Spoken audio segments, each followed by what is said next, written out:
Star Trek Generations Confusing Time Travel Explained. When Star Trek Generations released in 1994, it was meant to serve as a cinematic bridge, passing the torch from Captain James T. Kirk and the original crew of the Enterprise to Captain Jean-Luc Picard and the Next Generation cast. What it also did, however, was unleash one of the franchise's most perplexing time travel conundrums. The infamous Nexus ribbon not only became the device that allowed Kirk and Picard to share the screen, but also left fans scratching their heads for decades about what actually happened, when it happened, and whether the timeline we ended up with even makes sense. This article will break down the confusing time travel mechanics of Star Trek Generations, how the Nexus functions, why Picard's trip through time feels inconsistent, and what it means for both Kirk and the timeline of Star Trek itself. The Nexus, a paradise outside of time. At the center of Generations' time travel confusion is the Nexus, a mysterious energy ribbon that drifts through space. Characters who enter it become trapped in a pocket dimension where time is irrelevant and reality bends to their deepest desires. For Dr. Tolian Saran, the villain of the film, the Nexus is paradise. He has no interest in galactic conquest or power. His obsession is purely personal. After losing his family, he longs to return to the Nexus where he feels eternal bliss. For Guinan, who had also been trapped inside years earlier, it is both alluring and terrifying, so perfect that leaving it feels impossible. The crucial detail is this: inside the Nexus, time has no meaning. You can leave it and re-enter the universe at any moment you choose, past or future. This gives the Nexus its function as both a time machine and a dream state. The problem with Picard's escape: when Picard is pulled into the Nexus after Saran destroys a star, he first experiences his own perfect life, a holiday like Christmas with the family he never had. Realizing it's an illusion, he meets an echo of Guinan, who explains that he can leave the Nexus at any point in time and space. Naturally, Picard chooses to go back to just before Saran launches his missile. But here's where the confusion begins. If time has no meaning inside the Nexus, why doesn't Picard simply return to the moment Saran first arrives on Viridian 3? That would have allowed him to stop everything before it escalated. Instead, he re-enters only a few minutes before Saran launches the missile, making the fight more dangerous and limited. The movie explains this in a hand-wavy way. Guinan's echo tells Picard that while he can choose when to leave, he must think carefully about where and when he returns. The implication is that his choice is guided more by emotional resonance than strategic logic, but fans have always seen this as a narrative shortcut designed to set up the Kirk team-up. Kirk's role and the double death. When Picard realizes he cannot defeat Saran alone, he chooses to bring Captain Kirk back from the Nexus. This is one of the most iconic and controversial moves of the film. Kirk had been presumed dead in the opening scene, lost when the Nexus ribbon destroyed part of the Enterprise B. In reality, he had been pulled into the Nexus, preserved until Picard retrieves him. The two captains team up to stop Saran, but here lies another wrinkle. Kirk dies again. After a brutal fight, Kirk is mortally wounded but manages to help Picard destroy the missile launcher. His sacrifice ensures the safety of millions, but the fact that he dies outside the Nexus means his fate is permanent. This raises a logical question. If Picard could leave the Nexus at any time, why not return to an earlier point in Kirk's life before his death on the Enterprise B? Doing so would have spared Kirk his second, more controversial death on Viridian 3.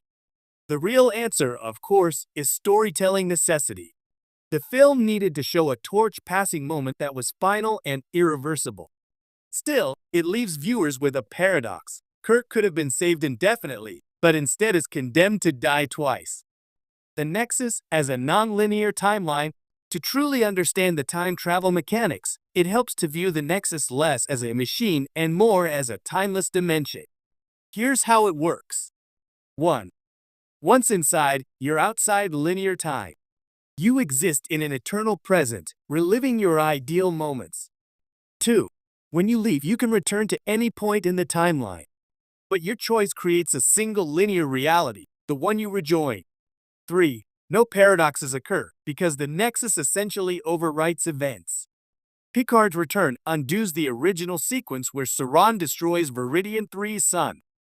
This means that the first version of events, where Picard fails and Viridian 3 is destroyed, never technically happened. The Nexus allowed him to overwrite reality, replacing it with the successful version where he and Kirk stop Saran. This raises a deeper philosophical problem. Did Picard actually save the galaxy, or did he simply escape into one branch of reality while countless other versions of him remain trapped in endless loops? Why didn't Picard choose better? Fans often criticize Picard's decision-making. If he truly had free reign, why not go back to Saran's first attack on the Amargosa Observatory, where the whole plot began?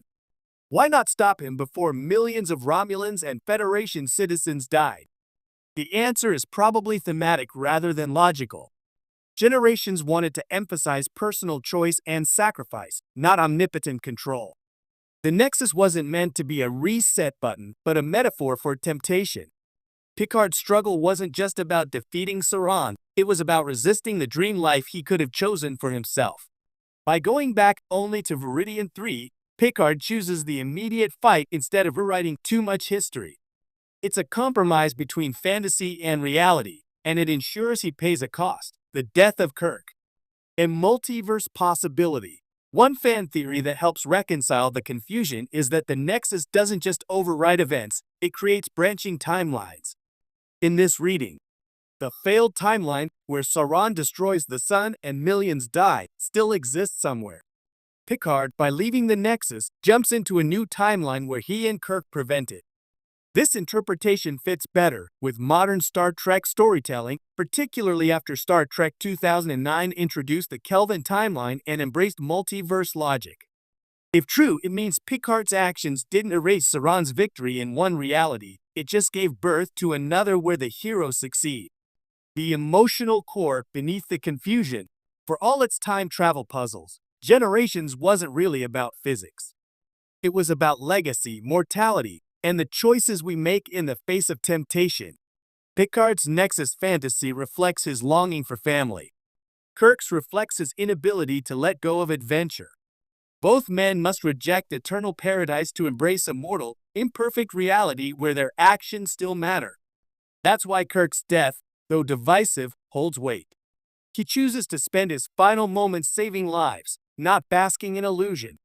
And Picard emerges from the Nexus with renewed clarity about what it means to live fully in the moment. Why the confusion still matters.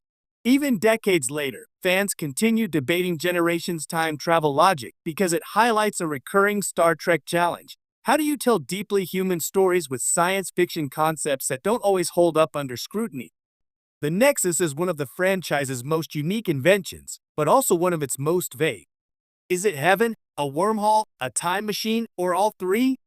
The lack of clarity frustrates some but keeps others fascinated. After all, Star Trek has always been more about philosophy than hard science.